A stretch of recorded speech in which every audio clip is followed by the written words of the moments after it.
Hello friends, विघ्नहर्ता group tuitions आपके लिए वीजीटी ऑनलाइन इस यूट्यूब चैनल पर हर दिन एजुकेशनल वीडियोस शेयर कर रहा है। ये वीडियोस आपको फास्ट मिलने के लिए अभी वीडियो के नीचे जो रेड कलर का सब्सक्राइब बटन है उसे क्लिक कीजिए। फ्रेंड्स, आज हम 12th स्टैंडर्ड का इंग्लिश का फर्स्ट यूनिट में से सेकंड लेसन देखेंगे जिसका नाम है ऑन सेइंग प्लीज। ठीक है, जो लेसन लिखा है अल्फ्रेड जॉर्ज गार्डिनर। ठीक है, उनको एजी गार्डिनर करके बोलते हैं। ठीक है, ये जो लेसन है ऑन सेइंग प्लीज, ये लेसन प्लीज के ऊपर लिखा हुआ है लेसन है। मतलब प्लीज बोलने का कितना महत्व है और अगर ये ना बोला जाए तो क्या प्रॉब्लम्स हो सकते हैं, वो इस लेसन में अल्फ्रेड जॉर्ज गार्डिनर जी ने हमें बताए हैं। ठीक है, देखते हैं लाइन बाय लाइन हम इस लेसन को पढ़ते हैं। The young liftman in a city office who threw a passenger out of his lift the other morning and was fined for the offense was undoubtedly in the wrong. एक city office में, शहर के office में एक liftman काम करता है। उसने जब एक पैसेंजर उस लिफ्ट में आने की कोशिश आता है, तब उस लिफ्टमैन ने उस पैसेंजर को लिफ्ट से बाहर फेंक दिया और इस वजह से उस लिफ्टमैन को फाइन हो जाती है, क्योंकि उसने जो ऑफेंस किया, उसने जो क्राइम किया उस पैसेंजर को बाहर फेंक देने की, इस वजह से उसको फाइन हो जाता है। और अनडाउटली और बेशक इट वॉज रॉन्ग, उसने जो भी किया लिफ्टमैन ने, ये बहुत ही गलत था। It was a question of please. अब ये जो सारा किस्सा या सारी बात इसलिए हो जाती क्योंकि यहाँ जो प्लीज वर्ड है, और जो पैसेंजर और लिफ्टमैन के बीच में जो प्लीज वर्ड, वो बोला नहीं गया था। The complaint entering the lift, और जो जिसने एक कंप्लेंट की लिफ्टमैन के अपोज में, और जो पैसेंजर, और जब लिफ्ट में आया एंड ही सेड टॉप, उसने सिर्फ अंदर आने के बाद लिफ्टमैन को कहा था ऊपर, यानी ऊपर चलो, यानी टॉप फ्लोर पे चलो। The liftman demanded top please. तब लिफ्टमैन ने डिमांड की कि आप मुझे सिर्फ टॉप मत बोलो, प्लीज भी उसके साथ बोलो, टॉप प्लीज। यानी यहाँ पैसेंजर सिर्फ टॉप बोलता है and liftman is demanding to say top please and this concession being refused. और ये जो कंसेशन है, ये जो रिक्वेस्ट है लिफ्टमैन की, वो पैसेंजर ने रिफ्यूज की, यानी उसको माना नहीं, उसको नकार दिया। मैं लिफ्ट प्लीज बोलने से नकार दिया, रिफ्यूज किया। He not only decline to comply with the instruction, और उसने ये जो उसकी जो कंप्लाई है उसको उसने डिक्लाइन किया, यानी नाकारा, ये माना नहीं, रिफ्यूज किया। एंड कंप्लाइन, उसकी जो रिक्वेस्ट नकारा, जो भी इंस्ट्रक्शन जो डिप्टी में बोला कि मुझे प्लीज बोलो ये, but hurled passenger out of the lift. और ये बोलने से पैसेंजर, जो लिफ्टमैन है, उस लिफ्टमैन वो पैसेंजर को हर्ल्ड, धक्का देता है, लिफ्ट से बाहर उसे धक्का देकर बाहर फेंकता है। This of course was carrying comment on a manner to far. Comment means उसका जो एक्शन, उसका जो एक्ट, लिफ्टमैन का जो एक्ट था, उसका जो उसने जो किया कि क्या पैसेंजर ने प्लीज नहीं बोला, उसलिए उसकी वजह से लिफ्ट से बाहर फेंक दिया। और ये जो कमेंट, उसका जो एक्शन था, इस मैनर से देखा तो इट वॉज टू फार, बहुत ही ज्यादा था। लिफ्ट से बाहर फेंक देना कि सिर्फ उसने प्लीज नहीं कहा, so that was too much, we can say. Discourtesy is not legal offence. वैसे देखा जाए तो डिसकर्टेसी, जो बदतमीजी होते, वो लीगल कानूनी गुनाह नहीं है, जो कि वो पैसेंजर ने प्लीज नहीं बोला, इट वॉज अ डिसकर्टेसी। लेकिन ये डिसकर्टेसी कर होना, बिहेव होना, ये कोई कानूनी गुनाह नहीं है। And it does not excuse assault and battery. और ऐसा कोई करता है तो सामने वाला एसॉल्ट एंड बैटरी नहीं कर सकता। एसॉल्ट का मतलब है अटैक करना। उसने डिसकर्टेसी बिहेव किया, सॉरी नहीं बोला या कोई थैंक यू नहीं बोला, कुछ प्लीज नहीं बोला, तो ये न बोलने से उसके ऊपर एसॉल्ट करना, अटैक करना। और बैटरी मीन्स हाथापाई करना, मारामारी करना। इट इज नॉट एक्सक्यूज, ये लीगल नहीं है, इसका मान्य नहीं है, स्वीकार नहीं है, हम बोल सकते। If a burglar breaks into my house and I knock him down. अगर कोई बर्गलर, कोई चोर मेरे घर में एंटर करता है, आता है, और मैं उसे मारकर उसे गिरा देता हूँ, द लॉ विल एक्विट मी। इस समय कानून मुझे एक्विट किया करेगा, यानी उस एक्विट मीन्स यानी मुझे वो कानून एक्विट करेगा मुझे छोड़ देगा, मुझे माफ करेगा। And if I am physically assaulted it will permit me to retaliate with reasonable violence. अगर कोई मेरे साथ फिजिकली असॉल्टेड होता है, यानी फिजिकली मुझे मारता है, मुझे पूरा अटैक करता है, तो it will permit me to retaliate, तो मुझे कानून परमिशन देता है कि मैं भी रिटेलिएट यानी रिएक्ट करूं, मैं उस पर अटैक करूं विद रीजनेबल वायलेंस। रीजनेबल कुछ हद तक मैं भी उस पर उसी लेवल पर अटैक कर सकता हूं, ये कानून मुझे परमिशन दे सकता है।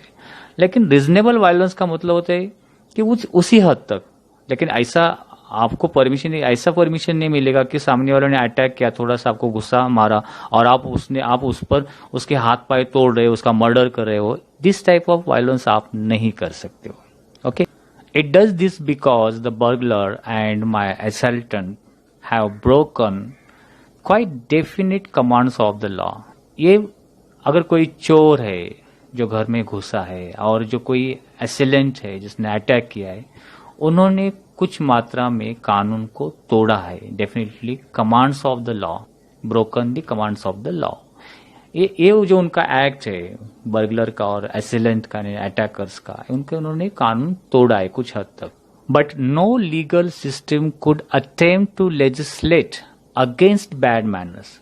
लेकिन कोई भी कानून, लीगल सिस्टम अटेम्प्ट नहीं कर सकता, प्रयास नहीं कर सकता किसके लिए?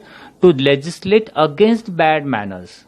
कोई बैड मैनर्स या कोई बैड मैनर्सली बिहेव करता है, ठीक तरह से नहीं बोलता, उसके अपोज में अगेंस्ट कोई कानून नहीं बना सकता है।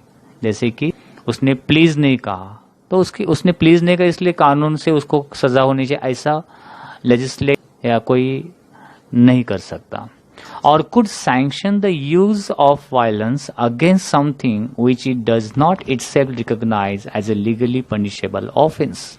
या could sanction, या आपको अलाउ भी नहीं कर सकते, आपको कुछ परवानगी नहीं या परमिशन नहीं मिलेगी, सैंक्शन नहीं होगा टू यूज वायलेंस, आप भी हिंसा करो, हाथापाई करो किसी के साथ, against something which it does not itself recognize as a legal punishable offense।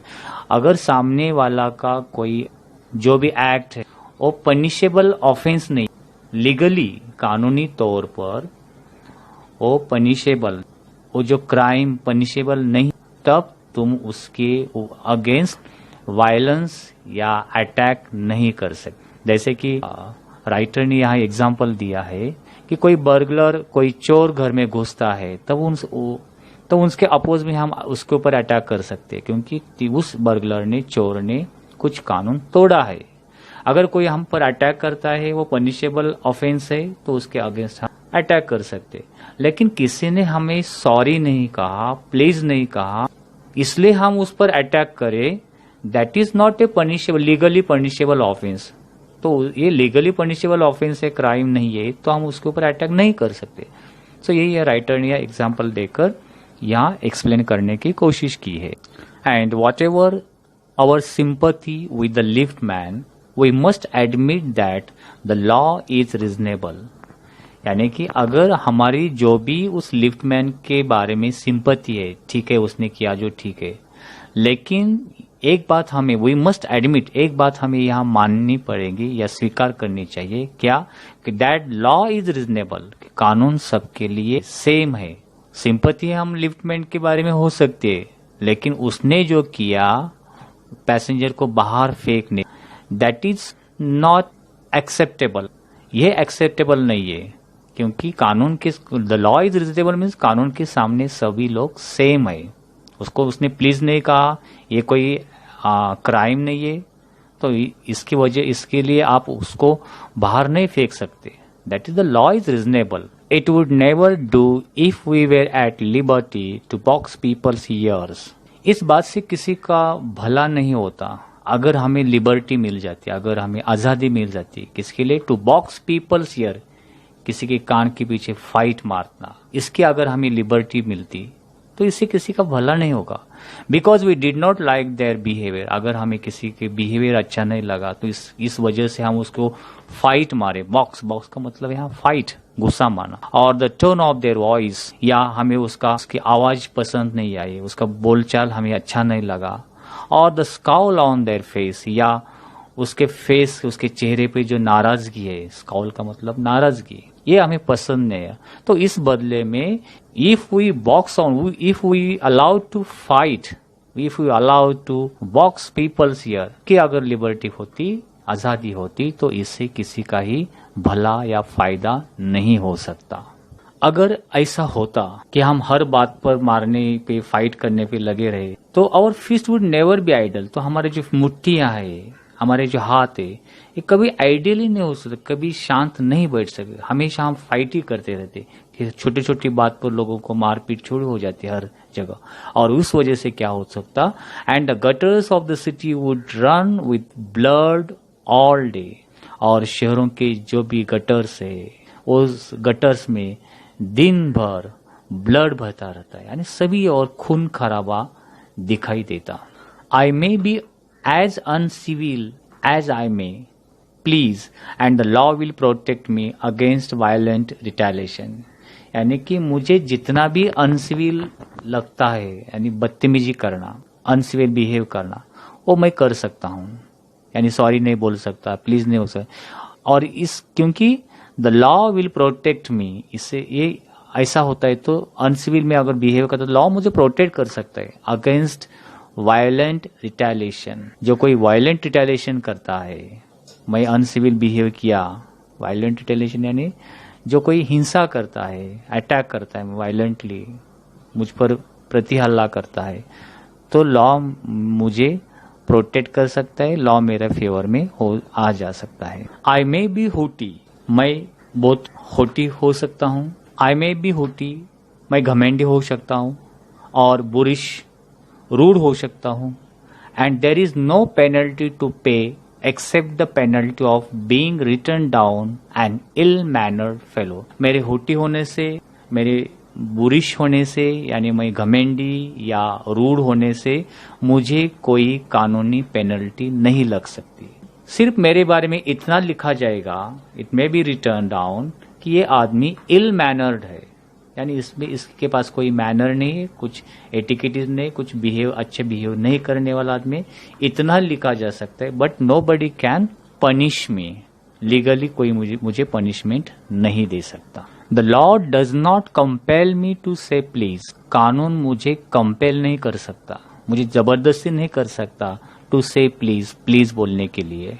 और to attune my voice to other people sensibility, या मुझे इसके लिए कोई कंपेल या कंपल्सरी नहीं कर सकता कि तुम्हारा आवाज अट्यून में लाओ, ठीक तरह से तुम बोलो, कि जिन वजह से सामने वाले की सेंसिबिलिटीज, यानी उसको हर्ट ना हो जाए, उनकी सेंसिबिलिटीज को हर्ट ना हो जाए, उसको बुरा नहीं लग जाए, इसलिए आपका आवाज, आपका वॉइस ट्यून में लाओ या ठीक तरह से करो। नो बडी कैन कंपेल मी, कोई मुझे कंपल्सरी या जबरदस्ती नहीं कर सकता।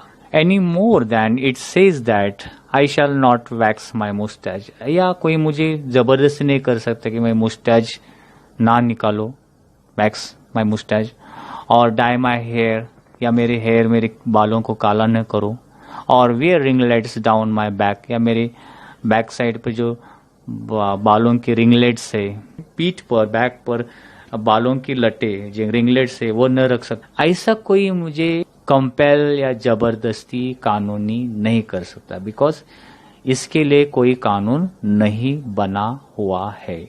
अर्थात यहाँ writer wanted to say that कानून से, जिस तरह से आप सॉरी बोलो या ना बोलो, प्लीज बोलो या ना बोलो, इसके लिए लीगली आपको कंपलसरी नहीं किया जा सकता। उसी तरह से आप किस तरह से आपका पहराव, how you should be look, मैं किस तरह से देखो, मैं बाल काले करो या ना करो, मुस्टैच रखो या ना, कोई इसके लिए भी मुझे कोई लीगली कोई मुझे कंपलसरी नहीं कर सकता। It does not recognise the laceration of our feelings as a case for compensation, यानी ये नहीं होता है किसी के बोलने की वजह से हमारा लैसरेशन हो जाती है, हर्ट हो जाती है, और हर्ट होने की वजह से उसके ऊपर केस बन जाता है कंपेंसेशन के लिए, उसको कुछ पैसे देने के लिए, ये कानूनी केस बन जाता है।